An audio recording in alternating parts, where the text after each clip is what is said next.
నమస్కారం. మనీ మాటలో మాట్లాడుతున్నందుకు చాలా సంతోషంగా ఉంది. ఇవాళ శనివారం మీ క్వెషన్స్‌కి బదులు చేయని రోజు. విష్ణు ఉన్నారు మా దగ్గర ఇప్పుడు. క్వెషన్ అడుగుతాను, నేను బదులు చెప్తాను. నమస్కారం సార్. అందరికీ నమస్కారం. అందరికీ నమస్కారం. సార్ ఫస్ట్ క్వెషన్ ట్రంప్ ఏమో వార్ ఆపేస్తాను అని ఒక హింట్ ఇస్తున్నారు. కానీ ఇరాన్ దుకు నుంచేమో అదంతా ఎట్లేదు. మేము ఎప్పుడు రీసెర్చ్ చేస్తాం అప్పుడని అటాక్ చేస్తూనే ఉన్నారు. ఇప్పటివరకు చూసామంటే $11 బిలియన్ వరకు లాస్ వచ్చింది. ఇప్పటి వరకేమో $11 బిలియన్ ఏమో సెలవు చేశారని చెప్తున్నారు. $11 బిలియన్. క్రూడ్ ఆయిల్ ఏమో $200 అయిపోతుంది అని భయపెట్టిస్తున్నారు. ఇది ఎక్కడికెళ్ళి అవుతుందని అనుకుంటున్నారు సార్? ఇదంతా చెప్పడం అవ్వదు సార్. ఆపేస్తామని చెప్పారు. ఇరాన్ అని ఒక చిన్న ఐలాండ్. అక్కడ మాక్సిమం ఎక్స్‌పోజ్ జరుగుతది. దాని మీద బాంబేశారు. కార్గ్ ఐలాండ్. కార్గ్‌లో బాంబేశారు. క్రూడ్ 104 అంటే ఎక్కడికైనా వెళ్ళొచ్చు సార్. చెప్తున్నారు సార్. 2007-8లో 147 వరకెళ్ళింది సార్. ఓకే. 140, 150 వరకు వెళ్ళొచ్చు. 2 గంటల్లో అంతా అయిపోవచ్చు. లేదంటే ట్రంప్‌కి బుద్ధొచ్చేసిందనుకో. సార్ ఆడికి ఓవర్ అయిపోయింది అనుకుంటున్నాను సార్. అలా కాదు. అలా ఆపినా కూడా ఇవాళ ఈళ్ళేమో ఒక 5, 6 రోజుల వరకు బాంబేస్తారు. ఈ డ్యామేజ్ సరి అవ్వడానికి ఇంకా 6, 7 నెలలు అవుతుంది. ఈ వీక్‌లో చూసాను 12 లక్షల కోట్లు ఏమో స్టాక్ మార్కెట్‌లో ఎళ్ళిపోయింది. స్టాక్ మార్కెట్ గురించి నాకంత తెలీదు. మళ్ళీ పెట్రోల్, ఆయిల్ అంతా నార్మల్ సప్లై రావడానికి 6 నెలలు అవుతుంది. ఎందుకంటే దాంట్లో చాలా మల్టీ ఆర్డర్ ఎఫెక్ట్ ఉంది. మీరు చూస్తుంది ఓన్లీ ఎల్‌పీజీ.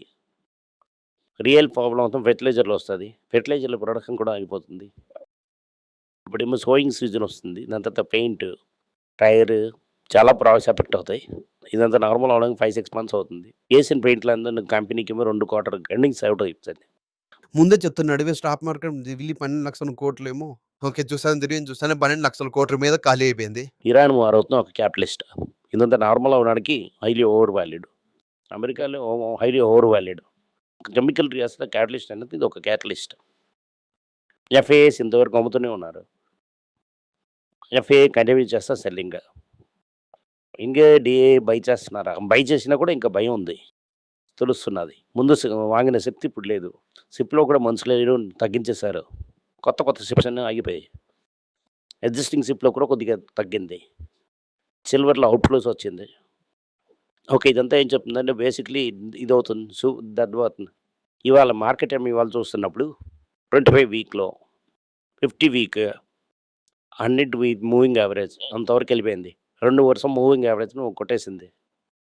ట్రంప్ తారీఫ్‌లో ఒక 2 వారం 2 వారంలోనే 21,400 ఉంటుంది. I think April 7 last year. వాళ్ళ దగ్గరికి వచ్చేస్తుంది. అది గాని తగ్గిపోయిందనుకో 21,600 తగ్గిపోయిందనుకో దానికి అర్థం అవుతుంది 4% నెంబర్ ఫాలో అవుతుందని అర్థం. 4% మార్కెట్ ఏ రేట్‌లో ఉందో ఆ రేట్‌కి వెళ్ళిపోయింది. బేసిక్‌లీ 21,500 టచ్ చేసిందని అనుకోండి. అంటే 4 సంవత్సరాల నిఫ్టీలో పెద్ద రిఫ్ట్ రాలేదని అర్థం. సంవత్సరం ముందుకి మీద అయిపోయామని అర్థం. యావరేజ్ అక్కడికి వెళ్ళిపోయింది అనుకోండి. ఇప్పుడు స్లో చూసామంటే 18లో ఉంది, 16లో ఉంటుంది. యావరేజ్‌కి ఎక్కువ టైం చేసింది 21,500 రావడానికి.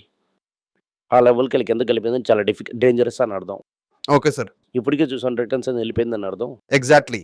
కన్ఫర్మ్‌గా అవుతుందని అర్థం. దాని మీద ఇంకో నెక్స్ట్ క్వెషన్ ఉంది సార్. ఏంటంటే సార్ ఇప్పుడు 3 వారాలు నిఫ్టీ 50లో నేను వేస్తూనే ఉన్నాను. మీరే నిఫ్టీ 50లో వేయమని చెప్పారు. నిఫ్టీ 50లో వేసుకునే ఉన్నాను. ఇప్పుడు ఏంటైంది ఒక నెల ముందు చూసామంటే మన ప్రాఫిట్ 20% ఉంటుంది. ఇప్పుడు చూసామంటే 5% ఉంది ప్రాఫిట్. నేనేంటి చెప్పారు నీకు? ఆగండి సార్. Question అడిగేస్తాను sir. ఇప్పుడు నేను చూసానంటే 5% ఇంకో 1 వీక్ అవుతుంది సార్ అంటే 0%కి వెళ్ళిపోయిందంటే సార్ నేను ఇప్పుడు 3% బ్యాక్‌కి వెళ్ళిపోయానని అర్థం కదా సార్. సార్ స్టార్ట్ 1కి వెళ్ళిపోయానని అర్థం సార్. ఎగ్జాక్ట్‌లీ. నేనేం సజెస్ట్ చేశాను మీ అందరికి 3, 4 వారం ఏంటి అంటున్నాను. సార్ యాక్టివ్ ఫండ్ చెప్పారు. మీ నిఫ్టీ 50 అని చెప్పలే కదా సార్. ఇండెక్స్ ఫండ్ గురించి చెప్పలేదు సార్. ఒక్కొక్కటి రూపాయలు చొప్పున చెప్పడం అవ్వదు. ఫండ్ నుంచి తీయు.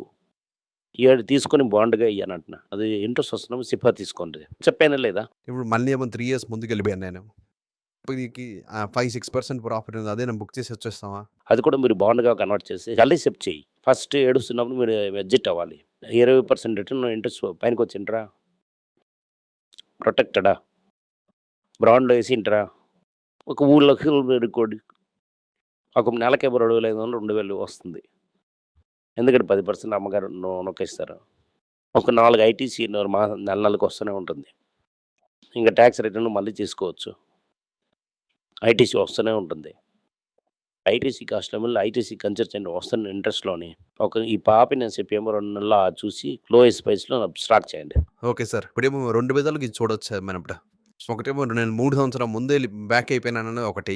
సార్ నేను యావరేజ్ చేయడానికి టైం అని చూడకూడదా? చూడకూడదు అలాగా. ఫండమెంటలీ నేను చూడను అలాగా. ఎందుకంటే ఫండమెంటలీ ఇంక టైం రాలేదు. ఫండమెంటల్ ఎప్పుడు సరిగ్గా అవుతుందో అప్పుడే మీరు యావరేజ్ అని చూడాలి. ఆర్ ఫండమెంటల్ సరి చేయడానికి ఒక అవకాశం ఉందనుకోండి. నువ్వేం చెప్తున్నారు ఫెర్టిలైజర్ స్టాక్ అంతా అవుట్. కరెక్టా? ఇప్పుడేమో పెయిన్ స్టాక్ కూడా అవుట్. రైటా? ఇప్పుడేంటి ఇంట్రెస్ట్ నిత్యావసర రేట్లు పెరుగుతాయి. క్రూడ్ ఆయిల్ రేటు పెరిగిపోయింది. అవును సార్. పామ్ ఆయిల్ రేటు పెరిగిపోయింది. పరుపు రేటు కూడా పెరిగిపోయింది. ఇన్ఫ్లేషన్ మీదకెళ్ళింది. ఇంట్రెస్ట్ రేట్ పెరిగింది. ఇంకా మార్కెట్ పడుతుంది, గట్టి తోలుతుంది. Okay sir. అకామిడేటివ్‌గా ఉన్న ఇంట్రెస్ట్ రేటు ఇప్పుడు మీకు టైట్‌గానే ఉంది. మీరు టైట్ చేయకపోయినా కానీ అమెరికాలో టైట్ చేస్తారా?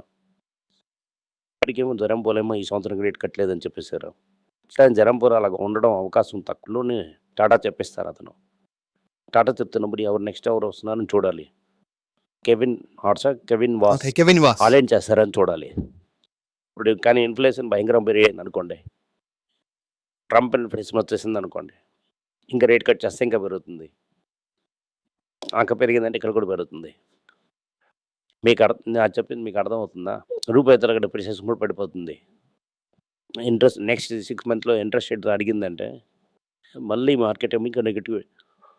మార్కెట్‌కి ఎక్కడ పాజిటివ్ న్యూస్ అని మీరు చూడాలి. మీరు అప్పుడే యావరేజ్‌గా చేయాలి. సో దాని వరకు ఇప్పుడు ఇంకా యావరేజ్ చేయను అన్నది ఒక ఎస్పెషల్లీ మ్యూచువల్ ఫండ్స్. ఎందుకంటే తెలియదు మీకు. మీరేమో ఇప్పుడు పర్టికులర్ స్టాక్‌లో మీరు యావరేజ్ చేయండి.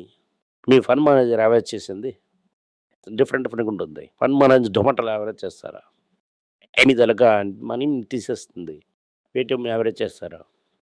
వాళ్ళ తరగతి హాఫ్ స్టెప్ లేకుండా పోతుంది. ఓలాలో యావరేజ్ చేస్తారా? 3 స్టెంప్ లేకుండా వెళ్ళిపోతుంది. మీరు ఏ స్టాక్‌లో యావరేజ్ చేస్తున్నామది అది కరెక్ట్‌గా చూడాలి. Okay sir. ఫైన్. అయినా మీకు ఈ సమయంలో మీకేమో ఎక్స్‌పీరియన్స్ చెప్పాలనుకుంటున్నాను సార్. సార్ మీకు చెప్పారు లాస్ట్ వీక్ నాకని 50-50 ఇచ్చి అని చెప్పేసి సార్ మాకొక ప్రాబ్లమ్ అయింది సార్.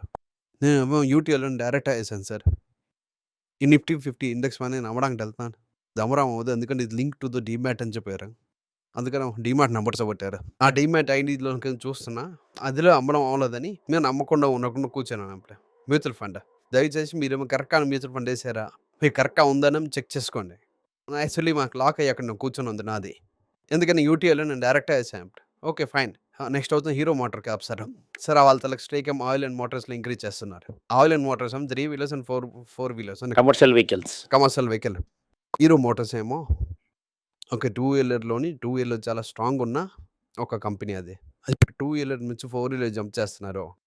ఏదో చెప్పాలని చెప్పకూడదు. హీరో అలాంటి కంపెనీ మీకు చాలా టైం చెప్పాను. డిస్ట్రిబ్యూషన్ నెట్వర్క్ స్ట్రాంగ్ అని చెప్పారు. దేంట్లో వీక్? ప్రొడక్షన్‌లో వీక్. అదే ఆర్&డి. ఓకే. ఆర్&డి. ఓకే. అలాగ నించొని అలాగ హార్లీ డేవిడ్సన్ తీసుకొని వచ్చేయచ్చు.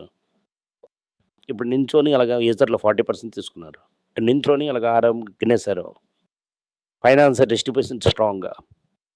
డిస్ట్రిబ్యూషన్ ఏదైనా అమ్మొచ్చు కదా! కాదనని అడుగుతున్నాను సార్ నేను ఇప్పుడు. ఇక టాటాకి పోటీగా వస్తుందా అని అతను త్రిమంగళం అది.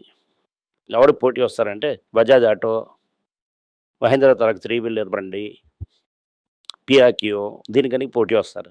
వాళ్ళకి మినిమం అవుతుంది ఇయర్స్ 1 టన్. ఇప్పుడు అవుతుంది హాఫ్ టన్. వాళ్ళ తలకి ఎండ్ పాయింట్ అవుతున్నది ఇది. వీళ్ళ తలకి స్టార్టింగ్ పాయింట్. వీళ్ళు చికెన్ బిర్యానీ చేసి తినేస్తారు అతను. అది కాదు. ఇది రియల్లీ ఎవరికి థ్రెట్ అంటే పియాగియో, బజాజ్, మహేంద్ర తారక్ 3 వీలర్ బండికి థ్రెట్ ఇది. Thank you. నమస్కారం. మీకు సందేహాలు ఉండి మీరు నాతో కాంటాక్ట్ చేయాలనుకుంటున్నారంటే స్క్రీన్‌లో కనిపిస్తున్న మెయిల్ ఐడీకి మీరు మెసేజ్ చేయండి. మా తలక టీం మీకు కాంటాక్ట్ చేస్తారు.